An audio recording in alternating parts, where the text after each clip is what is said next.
Who pays the tariffs? The Chinese government pays a tariff. No, they don't. Yes, they do. I want to say, I'm an importer and exporter for 20 years. Okay.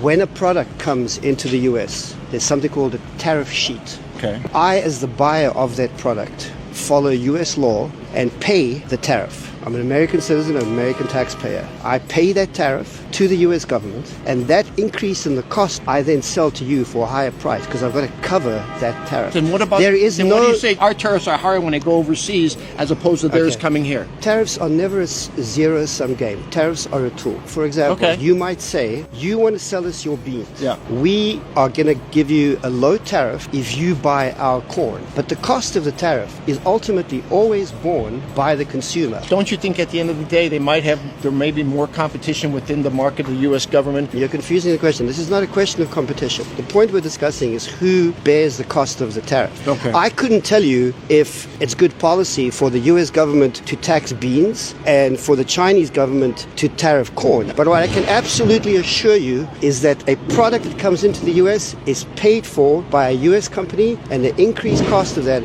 is borne by all of us. I am an importer and exporter. I do it for a living. Okay. Then what's the alternative if at one point in our country's history was tariffs that paid for our economy? Tariffs don't pay for your economy. But they did. We didn't have income tax. That was before we had municipal infrastructure. Correct.